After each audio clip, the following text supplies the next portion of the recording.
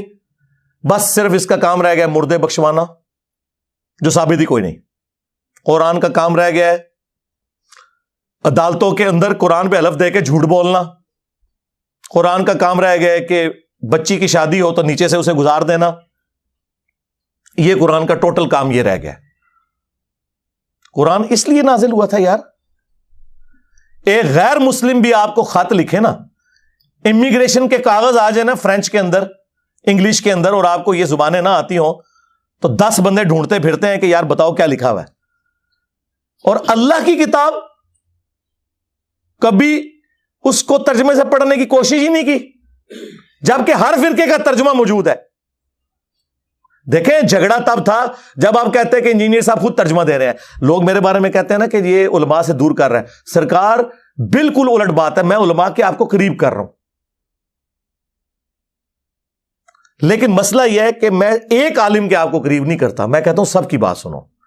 ہاں وہ اس کو کہتے ہیں علماء سے دور کرنا، وہ کہتے ہیں صرف ہماری سنو. کیا میں نے کبھی کسی کو کہا کہ آپ میرا قرآن کا لکھا ہوا ترجمہ پڑھیں؟ نہ میں نے کوئی لکھ کے آپ کو دیا. میں نے ہمیشہ کہا کہ بریلوی ہو تو احمد بریلوی کا ترجمہ پڑھ لو. چند ایک جگہ پہ اختلاف ہو سکتا ہے نا. ایاک نعبد و ایاک نستعین کا ترجمہ انہوں نے یا شیخ عبد القادر جیلانی مدد تو نہیں کیا ہوا. دیوبندی ہو اشری تھانوی کا ترجمہ پڑھ لو. کون سا دنیا کا دیوبندی عالم ہے انکلوڈنگ تقی عثمانی صاحب کے جو یہ دعویٰ کرے کہ میں اشری تھانوی سے بہتر قرآن جانتا ہوں؟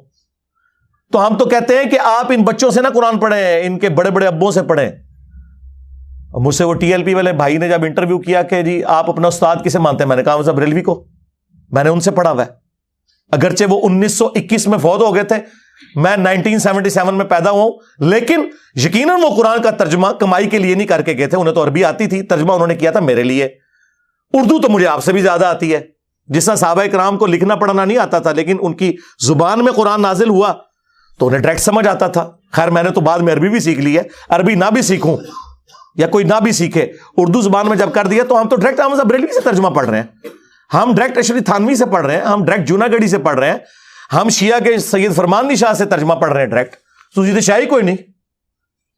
اور یہ آپ خود مانیں گے کہ آپ شاہی کوئی نہیں اپنے بڑے بابوں کے مقابلے پہ. تو یہ ترجمے انہوں نے کمائیوں کے لیے کیے تھے، یہ تو کوئی نہیں کہے گا کمائی کے لیے کیے. تو اس لیے کیے تھے کہ پبلک کو پتا چلے قرآن میں کیا لکھا ہوا ہے. وہ آپ پڑھنے نہیں دے رہے. ہمارے ایک شیعہ دوست ہیں عالم دین، ماشاءاللہ بہت اچھا کام کر رہے ہیں. ان کا ایک جملہ گولڈن جملہ ہے. انہوں نے کہا کہ آج کوئی غیر مسلم آ کے آپ سے یہ کہے کہ میں مسلمان ہونا چاہتا ہوں یا ابھی ہوا ہوں, مجھے بتائیں, میں نے اسلام کو اسٹڈی کرنا ہے کہ اسلام کی مجھ سے کیا ریکوائرمنٹ ہے, میرا خدا مجھ سے کیا چاہتا ہے, میرا اللہ مجھ سے کیا ڈیمانڈ کرتا ہے, تو آپ اسے کون سی کتاب پڑھنے کے لیے دیں گے؟ تو ساروں کا جواب یہ ہوگا کہ قرآن پڑھنے کے لیے دیں گے. اور آگے سے وہ گورا یہ پوچھ لے کہ بھائی آپ نے بھی اسی قرآن کو پڑھ کے اپنے عقیدے صحیح کیے تھے؟ ہاں, تو منہ اڑ کے بیٹھ جاؤ گے. اس کا جواب یہ نہیں ہوگا کہ میں نے, میرے پرکھیں جو بھی کسی نے نہیں قرآن ترجمے نال پڑھا ایسی, اللہ دے فضل نال جدوں انہوں نے کلمہ پڑھیا ہوں تک کسی نے قرآن ترجمے نال نہیں سے پڑھا. اس کی وجہ میں آپ کو بتا دیتا ہوں, قرآن کا ترجمہ بمشکل 200-250 سال پہلے کیا ہے شاہ ولی اللہ دہلوی نے فارسی میں, اور اس وقت بھی کوئی پرنٹنگ پریس وغیرہ نہیں تھے, وہ چند لوگوں تک ہی پہنچا. ایکچولی اگر آپ دیکھیں تو ان 15-20 سالوں میں زیادہ ہوا ہے کہ سافٹ ویئر بنے عام بندوں کے ہاتھ میں ہے, ورنہ ترجمہ قرآن تو آپ کو مسجدوں میں نہیں ملتا تھا. او حافظ قرآن نے نہ ترجمہ پڑھا ہو تو اور کس نے پڑھنا ہے؟ حافظ بن کے نکلتے ہیں, حافظ نہیں حافظ. انہوں نے نہیں قرآن ترجمے سے پڑھا ہوا, اور کس نے پڑھنا ہے؟ اور جس کے ماں باپ نے امید لگائی ہے کہ انہیں سانو لے جانا ہے کتے جتھے آپ جانا سی. ہاں, تراوی کے دنوں میں تھوڑی تھوڑی داڑھی بڑھا لیں گے, تو جس طرح جناب عید آئے گی تو او پہ عید ہے داڑھی. اور کس لیے؟ پیسے کمانے کے لیے. مفت کون بنا دے تراویاں؟ ٹھیکے تو ہوں نے. ہاں, یہ قرآن کے ساتھ آپ لوگ کر رہے ہیں. اور قرآن کیا کہہ رہا ہے؟ وَأُوحِيَ إِلَيَّ هَذَا الْقُرْآنُ لِأُنذِرَكُمْ بِهِ وَمَنْ بَلَغَ. اے نبی تم فرماؤ قرآن مجھے اللہ نے اس لیے وحی کیا تاکہ اس قرآن کے ذریعے میں تمہیں بھی تبلیغ کر دوں, اور جس تک یہ قرآن پہنچ جائے اس قرآن کے ذریعے تبلیغ کرے. قرآن تو یہ کہہ رہا ہے, قرآن تو کہہ رہا ہے وَلَقَدْ يَسَّرْنَا الْقُرْآنَ لِلذِّكْرِ فَهَلْ مِن مُدَّكِرٍ. ہم نے قرآن کو سمجھنے کے لیے آسان کر دیا, ہے کوئی نصیحت حاصل کرنے والا؟ قرآن تو یہ کہہ رہا ہے, قرآن تو کہہ رہا ہے فذکر بالقرآن من یخاف وعید. اے نبی قرآن کے ذریعے تبلیغ کریں ہر اس شخص کو جو اللہ کی دھمکی سے ڈرتا ہے. قرآن تو یہ کہہ رہا ہے. قرآن تو سورہ صاد میں کہہ رہا ہے کہ قرآن ہم نے اس لیے نازل کیا کہ اس سے لوگ نصیحت حاصل کریں, اس کی آیات میں تدبر کریں, اور عقل مند لوگ اس سے نصیحت حاصل کریں. لیکن آپ لوگوں نے کیا کہا کہ قرآن کس لیے نازل ہوا ہے؟ مردے بخشوانے کے لیے. ہمارے محبوب صلی اللہ علیہ وآلہ وسلم کی پوری زندگی سینٹرڈ اراؤنڈ قرآن ہے. آپ کا انسٹرومنٹ آف دعوت قرآن ہے. وَأُوحِيَ إِلَيَّ هَذَا الْقُرْآنُ لِأُنذِرَكُمْ بِهِ وَمَنْ بَلَغَ. اے نبی تم فرماؤ قرآن مجھے اس لیے وحی کیا گیا تاکہ اس قرآن کے ذریعے میں تم تک بات پہنچاؤں جس تک بھی پہنچے. اور وہ دیکھیں کیسی پہنچائی ہے. صحیح مسلم میں یہ حدیث ہے, نبی علیہ السلام نے حجت الوداع کے موقع پر فرمایا تھا میں تم میں ایک چیز ایسی چھوڑ کے جا رہا ہوں جسے پکڑ لوگے کبھی گمراہ نہیں ہوگے, وہ اللہ کی کتاب ہے. اچھا, حجت الوداع کا جو خطبہ مسلم شریف میں آیا نا, اس میں صرف قرآن کا ذکر ہے, حدیث سنت کا ذکر نہیں ہے. کیونکہ سنت کو ماننا قرآن ہی کو تو ماننا ہے. قرآن نے نہیں کہا ہے نا من یطع الرسول فقد اطاع اللہ, جس نے رسول اللہ کی اطاعت کی اس نے اللہ کی اطاعت کی. ٹھیک ہے, ایک حسن درجے کی روایت ہے حاکم کے اندر, قرآن اور سنت دو چیزیں. لیکن حجت الوداع کا جو خطبہ مسلم شریف میں آیا اس میں صرف قرآن کا ذکر ہے. لیکن وہ لکھی رہ گئی مسلم میں حدیث, یہ حدیث مسلم شریف میں ہی لکھی رہ گئی کہ اللہ تعالیٰ اس قرآن کی وجہ سے قوموں کو عروج دے گا اور زوال دے گا. وہ زمانے میں معزز تھے مسلمان ہو کر, اور تم خوار ہوئے تارک قرآن ہو کر. یہ مسلم شریف میں حدیث لکھی رہ گئی جی, یہ مسلم میں ہی لکھی رہ گئی حدیث. القرآن حجت لک او علیک. قرآن قیامت کے دن یا تو تیرے حق میں گواہی دے گا یا تیرے خلاف گواہی دے گا جی. اور وہ خلاف جو گواہی ہے وہ قرآن میں آ گئی ہے. وہ صرف قرآن نہیں, صاحب قرآن بھی. سورہ فرقان آیت نمبر 30, وقال الرسول یا رب ان قوم اتخذوا هذا القرآن مہجورا. اور رسول اللہ قیامت کے دن شکایت کریں گے کہ اے اللہ میری قوم نے قرآن کو پیٹھ کے پیچھے ڈال دیا تھا. ہاں, ہمیں شفاعت رسول کا بتایا گیا جو برحق ہے. عسیٰ ان یبعثک ربک مقاما محمودا. کوئی شک نہیں. اللہم اجعلنا منہم, اللہ تعالیٰ ہمیں ان میں کرے جن کو رسول اللہ کی شفاعت نصیب ہوگی صلی اللہ علیہ وآلہ وسلم. لیکن یہ تلخ پہلو ہے کہ نبی علیہ السلام نے شکایت بھی لگانی ہے. جس کی شکایت لگ رہی ہوگی وہ شفاعت کس منہ سے کروائے گا؟ ہم کہہ رہے ہیں جو کچھ بھی ہے تیرے محبوب کی امت سے ہیں, اور محبوب پہلے ہی کہہ رہے ہیں کہ میں نے شکایت لگانی ہے جس نے قرآن کو چھوڑ دیا. محبوب تو رو رہے ہیں اس بات کے اوپر. بخاری اور مسلم دونوں میں حدیث ہے, عبداللہ ابن مسعود رضی اللہ تعالیٰ عنہ کہتے ہیں ایک دن نبی علیہ السلام ممبر پہ چڑھے اور میں آڈینس میں نیچے بیٹھا ہوا تھا, تو رسول اللہ نے کہا عبداللہ ہمارے قریب آؤ. میں قریب گیا, کہا عبداللہ ہمیں قرآن سناؤ. ان کا یا رسول اللہ قرآن تو آپ پہ نازل ہوا ہے. آپ نے فرمایا کہ مجھے دوسروں سے سن کے لطف آتا ہے. تو عبداللہ ابن مسعود کہتے ہیں کہ میں قرآن حکیم پڑھنا شروع کیا اور سورہ نساء کی میں نے تلاوت شروع کی. آپ شوق دیکھیں کہ سورہ نساء شروع کی انہوں نے 40 آیات پڑھ دی. نبی علیہ السلام ممبر پہ بیٹھے ہوئے ہیں اور وہ نیچے قرآن تلاوت کر رہے ہیں اور حضور اس کا لطف اٹھا رہے ہیں. اور جب آیت نمبر 41 پہ پہنچے نا, فَكَيْفَ إِذَا جِئْنَا مِن كُلِّ أُمَّةٍ بِشَهِيدٍ, وہ کیسا دردناک وقت ہوگا قیامت کا کہ جب ہم ہر امت میں سے ایک گواہ کو اس امت کے پیغمبر کو اٹھائیں گے. کس لیے؟ کہ بتائے کہ اس نے دعوت کا کام کیا تو اس کے اگینسٹ اس کی امت نے کیسا رسپانس کیا. وَجِئْنَا بِكَ عَلَىٰ هَٰؤُلَاءِ شَهِيدًا, اور اے محبوب صلی اللہ علیہ وآلہ وسلم ہم آپ کو گواہ بنا کر اٹھائیں گے ان کے اوپر جن میں آپ کو مبعوث کیا گیا. بس یہ آیت سننی تھی. امت تو کہتی ہے جو کچھ بھی ہے محبوب کی امت سے ہے, اور محبوب کیا فرما رہے ہیں؟ عبداللہ بس کرو, عبداللہ بس کرو. کہتے ہیں میں نے نگاہ اٹھا کے حضور کی طرف دیکھا تو آپ کی دونوں آنکھوں سے زارو قطار آنسو جاری تھے کہ مجھے اپنی امت کے خلاف قرآن کی اس آیت کے تحت گواہی دینی پڑے گی. حضور اس لیے رو رہے ہیں کہ مجھے گواہی دینی پڑے گی کہ میری امت نے قرآن کو چھوڑ دیا, میرے دین کو پس پش ڈال دیا, اور امت امید لگائی بیٹھی ہے حضور نے شفاعت کرنی ہے. آپ دیکھیں کتنا فرق ہے. بخاری مسلم دونوں میں حدیث ہے, نبی علیہ السلام نے فرمایا جو لوگ زکوٰۃ نہیں ادا کرتے اپنے مال کی, کان کھول کر سن لو, ایسا نہ ہو کہ قیامت والے دن کسی کی گردن پہ اس کی وہ بکری سوار ہو جو بکریوں کا ریوڑ اس نے رکھا ہوا ہے اور اس نے اس کی زکوٰۃ نہیں دی, اور وہ مجھے پکار رہا ہو اغثنی یا رسول اللہ, یا رسول اللہ میری مدد کیجئے, میں تمہارے کچھ کام نہیں آؤں گا, میں نے جو کچھ بتانا تھا دنیا میں تمہیں بتا دیا. آپ حیران ہوں گے, میٹرک میں جب میں پڑھتا تھا 1992 میں, تو بریلویوں کی ایک جماعت تھی انجمن طلباء اسلام ATI, ان کا جو بیج ہوتا تھا نا اس پہ لکھا ہوتا تھا اغثنی یا رسول اللہ. وہ سیدھا بھی ہوتا تھا, گول بھی ہوتا تھا, گرین کلر کا اور گولڈن رنگ کا, اغثنی یا رسول اللہ. کاش اس کے نیچے بخاری اور مسلم کی اس حدیث کا نمبر لکھا ہوتا جس کے اندر یہ جملہ آیا ہے.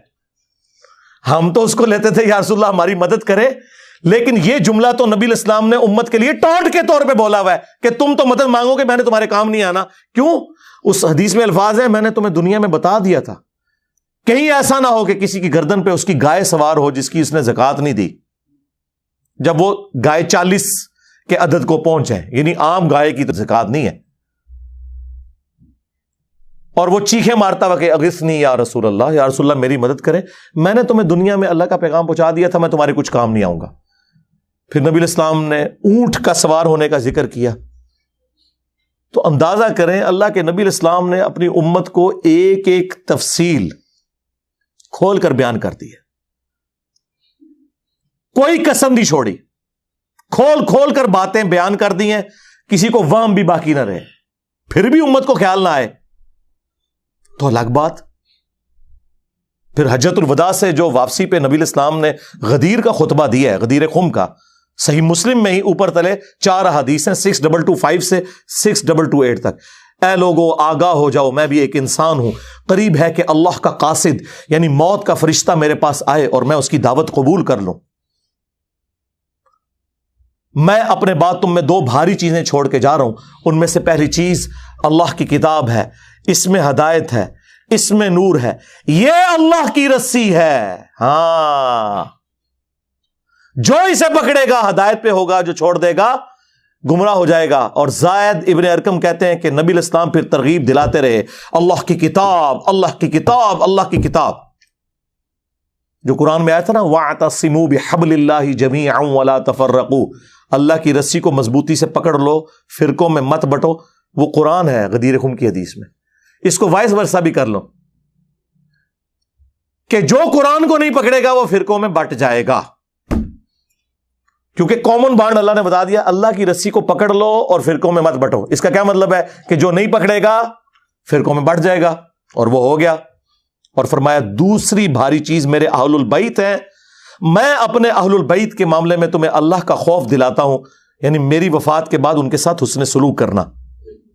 یہ 3 دفعہ آپ نے جملہ بولا، لیکن امت نے نہ قرآن کو پکڑا اور نہ اہل بیت کو زندہ چھوڑا. بالکل الٹ امت چلی. پھر بخاری اور مسلم دونوں میں حدیث ہے، اللہ کے محبوب صلی اللہ علیہ وآلہ وسلم جب کبھی بھی خطبہ دیتے تھے نا،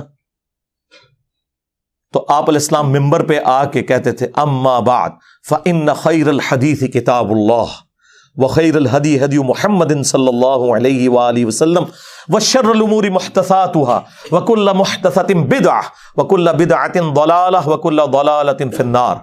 کچھ الفاظ سنن نسائی کے، میجر پورشن جو ہے وہ صحیح مسلم ہے. آگاہ ہو جاؤ، سب سے بہترین کلام اللہ کی کتاب ہے، سب سے ہدایت یافتہ راستہ محمد صلی اللہ علیہ وآلہ وسلم کا ہے. بدترین کام وہ ہیں جو دین میں خود سے جاری کر دیے جائیں، وہ سارے کام بدعتیں ہیں، اور تمام بدعتیں گمراہیاں ہیں، اور تمام گمراہیاں جہنم میں لے جانے والی ہیں. اندازہ کریں. اور بخاری اور مسلم دونوں میں حدیث موجود ہے، عبداللہ ابن ابی اوفا سے کسی نے پوچھا، جو رسول اللہ کی وفات کے بعد 75 ایئرز تک زندہ رہے، 86 ہجری میں فوت ہوئے، کہ بتائیں کہ رسول اللہ نے اپنا وصی کسی کو بنایا تھا؟ تو انہوں نے کہا نبی علیہ السلام نے ہمیں قرآن کے مطابق چلتے رہنے کی وصیت کی تھی. قرآن وصی رسول ہے، خلیفۃ الرسول ہے، وصی رسول، جس کے اوپر آج سنی شیعہ 2 فرقے بنے ہوئے ہیں. سیدنا ابوبکر خلیفۃ الرسول ہیں صحابہ کرام کے اجماع کے اوپر. وصی رسول نہیں، وصی رسول قرآن ہے. وصی رسول نہ سیدنا ابوبکر ہے نہ سیدنا علی ہے، اور وہ نیچرل ہے، کیونکہ 2 سال کے بعد تو حضرت ابوبکر بھی فوت ہو گئے. ہاں، 12 سال کے بعد سیدنا عمر بھی شہید ہو گئے، 24 سال کے بعد سیدنا عثمان بھی شہید، اور 30 سال کے بعد سیدنا علی بھی شہید. اور آخری صحابی ابو طفیل عامر بن واصلہ 110 ہجری میں نبی علیہ السلام کی وفات کے 100 سال کے بعد وہ دنیا سے چلے گئے. اس کے بعد اس پلانٹ ارتھ پہ کوئی صحابی نہیں ہے. نبی علیہ السلام کسی صحابی کو بھی وصی بناتے تو مر تو اس نے بھی جانا تھا، یہ زندہ چیز چھوڑی. بخاری مسلم دونوں میں حدیث ہے، اللہ نے ہر نبی کو کوئی نہ کوئی معجزہ دیا تھا، اور جتنے لوگ اس نبی پر ایمان لاتے تھے اسی معجزے کی وجہ سے لاتے تھے. مجھے اللہ نے سب سے بڑا وحی کا معجزہ دیا ہے قرآن. میں اللہ سے امید کرتا ہوں سب سے زیادہ میرے امتی ہوں گے جنت میں جانے والے، کیونکہ میرا معجزہ سب سے بڑا ہے قرآن کی وجہ سے. اور بخاری مسلم میں آ گیا کہ جنتیوں کا نصف میری امت سے ہے، قرآن کی وجہ سے. جامعہ ترمذی میں، سنن ابن ماجہ میں حدیث ہے، جنتیوں کی 120 میں سے 80 صفحے میری امت سے، قرآن کی وجہ سے. یعنی قرآن مطلب یہ مردوں کو بخشنے کی وجہ سے نہیں، سرکار عمل کرنے کی وجہ سے. تو نبی علیہ السلام کا وصی، آپ کا خلیفہ، آپ علیہ السلام کا انسٹرومنٹ آف دعوت، ہر چیز. صحیح بخاری میں ایک بڑی زبردست حدیث ہے جو میں نے ایک دفعہ اپنے ممبر سے بیان کی ہے، ادروائز وہ حدیث آپ نے کبھی سنی نہیں ہوگی، کیونکہ اس کے ساتھ 295C جڑی ہوئی ہے. صحیح بخاری میں ایک چیپٹر ہے کتاب الاعتصام بالکتاب والسنہ، قرآن و سنت کو مضبوطی سے پکڑنا. اس چیپٹر میں امام بخاری ایک حدیث لے کے آئے ہیں کہ جب حضرت ابوبکر کی بیعت کی گئی نا، تو دوسرے دن حضرت ابوبکر صدیق رضی اللہ تعالیٰ عنہ آڈینس سے خطاب کرنے کے لیے مسجد نبوی میں آئے. تو ان کے خطاب کرنے سے پہلے حضرت عمر ممبر پہ چڑھے، جس طرح آج کل بھی اسٹیج سیکرٹری کے طور پہ، اور کمال کا خطبہ دیا. 2 جملوں کا خطبہ ہے، وہ بخاری میں آیا ہے، لیکن مولوی نہیں آپ کو بتائے گا. جن کو بتانا چاہیے وہ بھی ڈرتے ہیں بتاتے ہوئے. جن کو نہیں بتانا چاہیے وہ تو نہیں بتائیں گے. حضرت عمر کے الفاظ ہیں کہ دیکھو، یعنی حضور کے غم کی وجہ سے لوگ دکھی تھے. یعنی جس شخصیت کو آپ اپنے ماں باپ اولاد سب سے بڑھ کر عزیز سمجھتے ہیں اور وہ دنیا سے چلی جائے تو صحابہ کرام کی تکلیف کا اندازہ کون کاٹ سکتا ہے.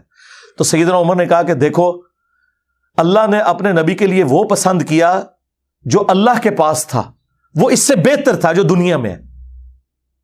وَلَلْآخِرَةُ خَيْرٌ لَكَ مِنَ الْأُولَىٰ، اے نبی تمہارا ہر آنے والا لمحہ گزرے ہوئے سے بہتر ہوگا. کیوں؟ وَرَفَعْنَا لَكَ ذِكْرَكَ، ہم نے آپ کے لیے آپ کا ذکر بلند کر دیا. دنیا میں کوئی لمحہ ایسا نہیں ہے کہ اللہ کے ساتھ رسول اللہ کا نام نہ بولا جاتا ہو اذان کے اندر. اللہم صلی علی محمد وعلی آل محمد. تو حضرت عمر کے الفاظ ہیں کہ اللہ تعالیٰ نے وہ پسند کیا جو تمہارے نبی کے لیے بہتر تھا، لیکن اللہ نے تمہارے لیے تمہارے نبی کے جانے کے بعد وہ کتاب چھوڑ دی ہے جس کتاب کے ذریعے اس نے اپنے نبی کو ہدایت دی تھی. اب یہ بڑا خطرناک جملہ تھا، خطرناک جملہ تھا، خطرناک سے بھی اگلا ورژن. تم بھی اس کتاب کو پکڑو گے تو ہدایت پہ قائم رہو گے. اور پھر اس جملے کو ریپیٹ کیا، اس کتاب کو کہ جس کتاب کو تمہارے نبی کی ہدایت کا ذریعہ بنایا. اچھا، اس کا یہ مطلب نہیں نعوذ باللہ کوئی رسول اللہ گمراہ تھے، نہیں. قرآن میں واضح آیت ہے، ما ضل صاحبکم وما غوا، تمہارے نبی نہ کبھی بہکے ہیں نہ کبھی بہرا چلے ہیں.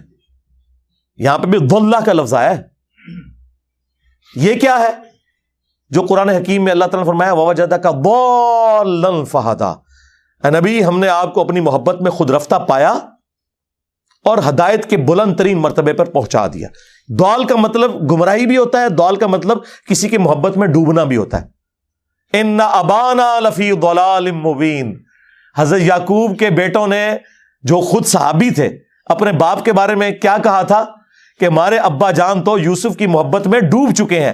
اب وہاں ترجمہ فی ضلال مبین کا یہ تو نہیں کرتے کہ ہمارے ابا گمراہ ہو چکے ہیں، وہ تو کافر ہو جاتے اپنے پیغمبر ابے کو کہتے تو نہیں. ووجدک ضالا فہدی، احمد بریلوی نے بالکل صحیح ترجمہ کیا، مولانا مودودی نے بھی صحیح ترجمہ کیا. اپنی محبت میں خود رفتہ پایا اور ہدایت کے اعلیٰ منزل کو پہنچا دیا. یہی مضمون سورہ شورى میں بھی ہے کہ ہم نے اس قرآن کے ذریعے اے نبی آپ کو اس اعلیٰ درجے پر پہنچایا. ما کنت تدری ما الکتاب ولا الایمان، اس قرآن کے نزول سے پہلے آپ نہ کتاب جانتے تھے نہ ایمان کی تفصیلات، بلکہ اللہ نے اس کو ہدایت اور نور کا ذریعہ بنایا. وَإِنَّكَ لَتَهْدِي إِلَىٰ صِرَاطٍ مُسْتَقِيمٍ، اور نبی بے شک اب آپ بھی لوگوں کو ہدایت کی طرف بلاتے ہیں.